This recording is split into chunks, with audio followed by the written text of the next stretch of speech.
प्रथम शिवलिंग का निर्माण, कोई तुमसे पूछे कि प्रथम शंकर के शिवलिंग का निर्माण किसने किया, आपको उत्तर देना चाहिए कि भगवान शंकर के प्रथम शिवलिंग का निर्माण स्वयं ब्रह्मा और विष्णु ने अपने हाथों से किया है, अपने हाथों से किया। इसलिए सारे ज्योतिर्लिंग, सारे उपलिंग, सारे मंदिर, सारे शिवालय, सारे शंकर की उपासना के केंद्र बिंदु, इनसे भी बड़ा फल मिलता है जब हम अपने घर में पार्थिव शिवलिंग का निर्माण करते हैं। घर में मिट्टी से जो हम पार्थिव शिवलिंग महीने में एक बार, महीने 2 महीने में, 4 महीने में, 6 महीने में, 8 महीने में, 10 महीने में, 12 महीने में आप जो एक बार पार्थिव शिवलिंग का निर्माण करते हो, उसका फल क्या है, क्या फल प्राप्त होता है? तो कहा 12 ज्योतिर्लिंग में जो जल चढ़ाने का फल है वो घर में पार्थिव लिंग बनाकर उसके पूजन करने के फल के बराबर प्राप्त हो जाता है।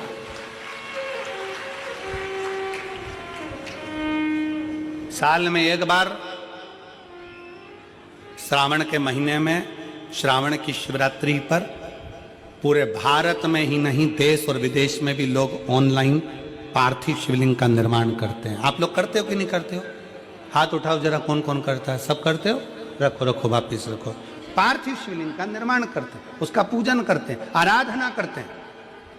अब हम आपसे पूछें, जब से आपने श्रावण का शिवलिंग बनाना प्रारंभ करा, जब से आपने शिव महापुराण की कथा सुनना प्रारंभ करी, जब से आपने भगवान शंकर के मंदिर में 1 लोटा जल चढ़ाना प्रारंभ करा, वो दिन और उसके पहले के दिन दोनों निकाल लो। जो पहले के दिन थे वो बड़े कष्ट के निकलते थे।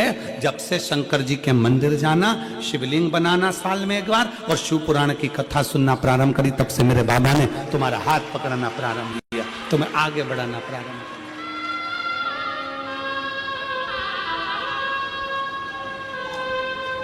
किया। एक पत्र है,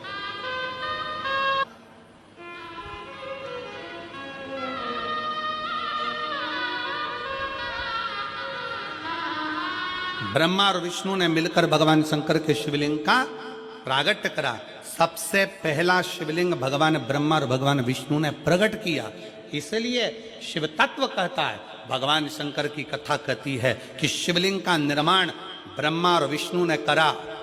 भगवान नारायण की धर्म पत्नी लक्ष्मी और भगवान ब्रह्मा जी की धर्म पत्नी ब्रह्माणी दोनों ने शिवलिंग की स्तुति करी। तब भगवान ब्रह्मा और भगवान शिव ने जब शिवलिंग का निर्माण कर वहां पर स्थापित किया, तो लक्ष्मी और सरस्वती को उनकी सेवा में लगा दिया। सेवा में लगाया, तब भगवान शंकर उसी समय पर प्रकट होकर ब्रह्मा और विष्णु के सम्मुख में अपनी आकाशवाणी से कहते हैं, अपनी आकाशवाणी से,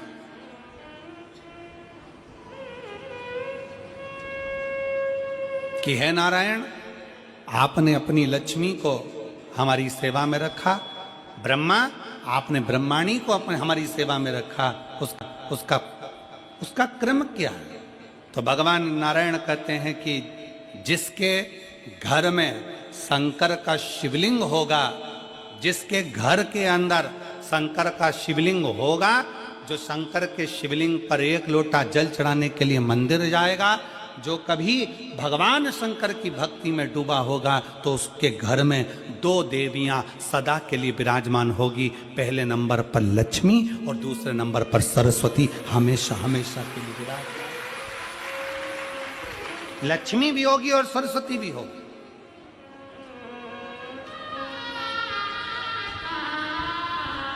अब दोनों देवियां खड़ी हो गई।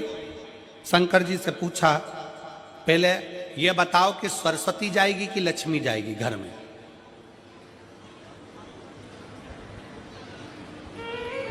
हमने रायपुर की कथा में कहा था, पुरुष की आदत रहती है वो एक कान से सुनता है, दूसरे कान से निकाल देता है, और माताओं की आदत रहती है दोनों कान से सुनती है और मुंह से निकाल देती है,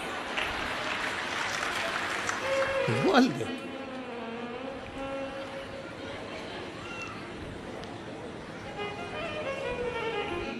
शिव महापुराण में भगवान शंकर वर्णन करते हैं ब्रह्मा और भगवान नारायण की साक्षी में, जिसके घर में शिवलिंग होगा, जो शंकर के मंदिर में एक लोटा जल चढ़ाने के लिए जाएगा, जो शिव महापुराण की कथा को श्रवण करने के लिए जाएगा, उसके घर में दोनों देवियां एक साथ कदम रखकर प्रवेश कर जाएगी। सरस्वती का कदम पड़ेगा, बुद्धि आएगी, विवेक आएगा, और फिर लक्ष्मी का कदम पड़ा तो लक्ष्मी उसके घर में श्रेष्ठता के साथ निवास करेगी। भगवान शंकर पर चढ़े हुए जल का आचमन करना, केवल पीना, 3 ताप को समाप्त कर देता।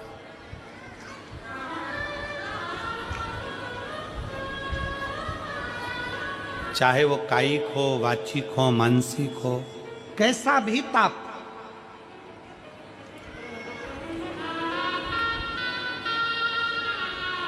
और यदि कोई तुमसे कह दे कि शंकर जी पे चढ़ा हुआ जल नहीं पीना चाहिए, तो उन महाराज जी के चरणों को प्रणाम करो और उनसे कहो अच्छे से शिव पुराण पढ़ो, तुम अच्छे से पढ़ो।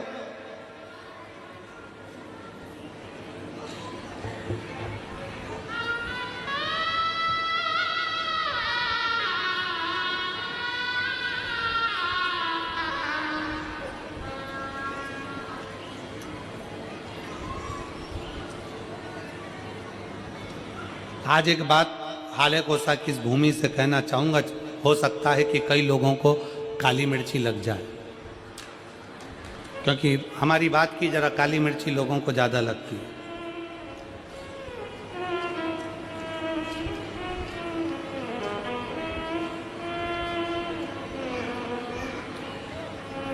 कई मिशनरी वालों ने, कई बोलने वालों को तैयार किया है, क्योंकि अब उनको मालूम है कि पूरे भारत में गांव-गांव में शंकर जी की पूजन चालू हो गई है। वापिस सनातन धर्म जागृत हो गया और अब ये टूट नहीं रहा। सबको मालूम पड़ गया कि गांव-गांव में शंकर जी का मंदिर हो गया। शंकर जी के मंदिर लोग जाना चालू कर दिए, शिव जी को जल चढ़ाने लगे, घर घर में शंकर की पूजन करने लगे, घर के अंदर शिवलिंग रखने लगे, घर के अंदर शंकर का पूजन करने लगे, लोग एक लोटा जल चढ़ाने लगे। तो टेंशन बढ़ गया। तो उन्होंने कई लोगों को तैयार करा कि हम तुमको मुंह मांगा पैसा देंगे, तुम्हें बस एक काम करना है कि कैसे भी शंकर जी के मंदिर में जाने वालों को भड़काना है कि शंकर पे चढ़ा जल मत पियो, शंकर के मंदिर मत जाओ, एक लोटा जल मत चढ़ाओ।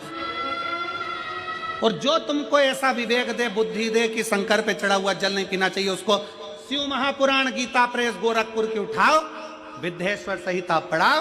विद्येश्वर संहिता में लिखा है शंकर पे चढ़े हुए जल का आचमन करने से 3 ताप चले जाते हैं, और शंकर भगवान पे चढ़ा हुआ प्रसाद खाना तो दूर, मात्र प्रसाद का दर्शन हो जाए तो व्यक्ति को अश्वमेध यज्ञ का फल प्राप्त हो जाता है।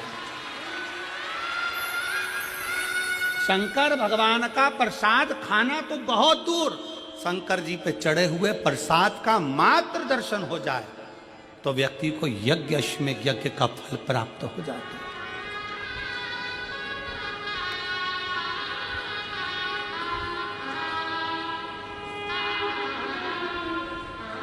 शिव जी पे चढ़े हुए प्रसाद का मात्र दर्शन, खाना तो बहुत दूर की बात है। सारे देवताओं का प्रसाद रात भर रखा सकता है, सारे देवताओं का प्रसाद 2 दिन, 5 दिन, 6 दिन बाद खा सकते हो, 8 दिन बाद खा सकते हो। शंकर जी के प्रसाद का तो इतना महत्व है कि शिव जी का प्रसाद पूरी रात भी नहीं रखा था। शंकर जी के चढ़े हुए प्रसाद को तो रात से पहले खाना पड़ता है। ये 16 सोमवार के उद्यापन में लिखा है। आप में से किसी ने 16 सोमवार करें, संकट सोमवार करें? हाथ उठाओ जरा, किस किस ने करें? करें आप लोगों ने? रखो।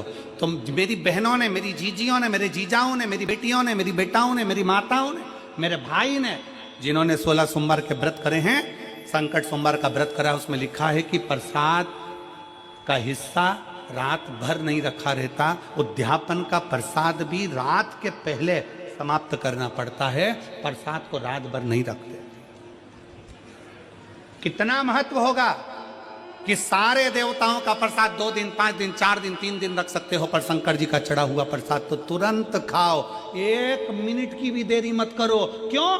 क्योंकि शंकर जी का प्रसाद जितनी जल्दी खा लेते हैं उतना हमारे जीवन का सारा दुख समाप्त हो जाता है। दुख।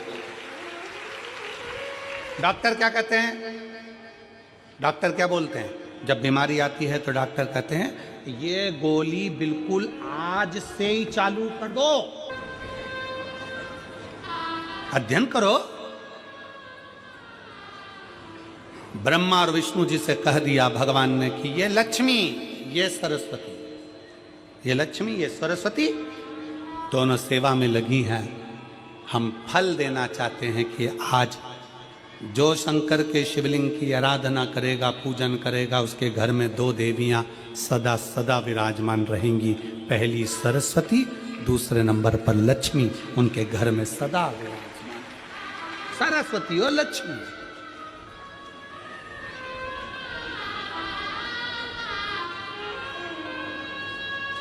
एक देवी का फूल होता है, शायद मुझे उम्मीद है कि आप सब जानते होंगे। एक देवी का फूल होता है जिसको जायसोन या गूलर का फूल भी कहते हैं, घंटी वाला फूल भी कहते हैं, लाल कलर का होता है। काय का बोलते हैं इधर? गुड़ल, गुड़र का फूल, जायसोन का फूल लाल कलर का होता है, जिसमें घंटी निकली रहती है एक छोटी सी, उसमें पीले पीले पीले पीले ताने रहते हैं।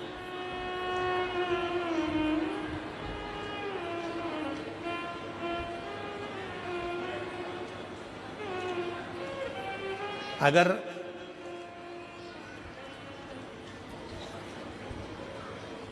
मान लो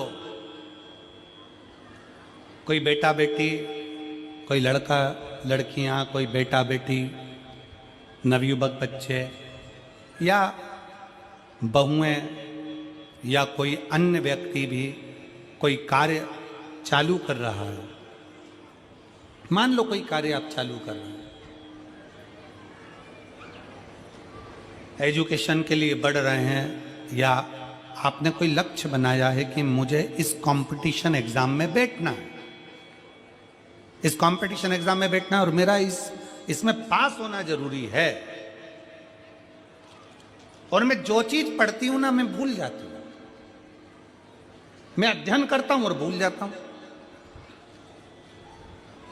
कई माताएं भी ऐसी हैं 40, 45, 50 साल, 60 साल की हो गई, 60, 70 साल की हो रही हैं। कई बार कह देती हैं मेरी याददाश्त ठीक नहीं है, मैं कोई सामान रखती हूँ भूल जाती हूँ, मेरी याददाश्त में नहीं रहती। कोई भाई भाई लोग कह देते हैं मेरी याददाश्त में नहीं रहता, भूल जाता हूँ। कोई कहकर गया मुझसे बात कर लेना और मैं भूल गया कि मेरे को उससे बात करना था। कई बार मुझे मनी मंजिल तक पहुंचना। तो शिव महापुराण की कथा कहती है आप अपने परिश्रम को 4 गुना बढ़ाओ, मेहनत 4 गुना करो, पढ़ाई 4 गुना करो, अध्ययन 4 गुना करो, दिन रात एक कर दो। और साथ में जो अशोक सुंदरी की जगह है, ये शिवलिंग समझ लेना जरा, ये जलाधारी पार्वती जी का हस्त कमल, ये शिवलिंग, ये जलाधारी, और यहां से जल बहता है। राइट में गणेश जी, लेफ्ट में कार्तिकेय जी, और बीच में जम के बोलो जरा अशोक सुंदरी। ये बीच की जगह जो घंटी वाला फूल होता है, जिसको आप लोग जायसन बोलें कि आपके क्षेत्र में गुलर बोलें, देवी जी को चढ़ता है। देवी जी का अति प्रिय पुष्प है, माता रानी का वो लाल पुष्प अति प्रिय। उसी पुष्प को ये बेलपत्र की जो डंडी होती है, बेलपत्र की जो डंडी का भाग होता है, उस घंटी का भाग उसी डंडी की ओर होना चाहिए। जैसे फूल की जो अंदर की घंटी जो निकली हुई है, उसका भाग ऐसा डंडी की ओर होना चाहिए। मतलब आपको बेलपत्री पर ये फूल को इस तरह से रखना पड़ेगा। मतलब उसका जो घंटी का भाग है, हाँ लाइए फूल लाओ, जेरा फूल, फूल मिल गया वो।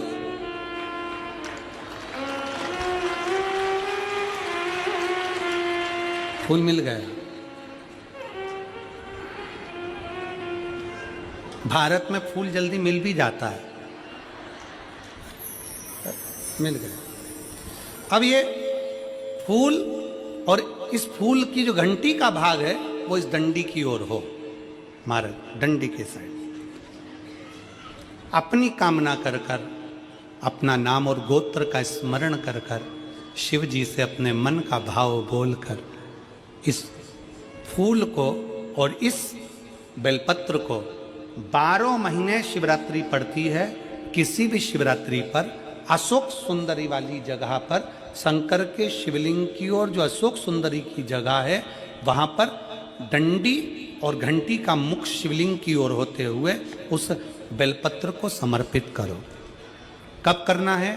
पहले 1 लोटा जल समर्पित कर कर, फिर ये बेलपत्र अपनी कामना कर कर, बाबा से विनय कर कर, बाबा मेरा ये कंपटीशन एग्जाम है, मैं पढ़ूंगी, 4 गुना मेहनत करो, अध्ययन करो, अच्छी पढ़ाई करो, दिल से पढ़ो, रात दिन एक कर दो, और 1 घंटी का पुष्प, 1 बेलपत्र, जब तक तुम्हारा एग्जाम ना आए, 4 महीना, 5 महीना, 3 महीना, प्रत्येक शिवरात्रि, हर महीने शिवरात्रि आती है, प्रत्येक शिवरात्रि पर समर्पित करो। आप अपने लक्ष्य तक पहुंचोगे ही, कोई रोक नहीं सकता आपको। आप अपने लक्ष्य तक, अपनी मंजिल तक पहुंच ही जाओगे। बोल बम का नारा है,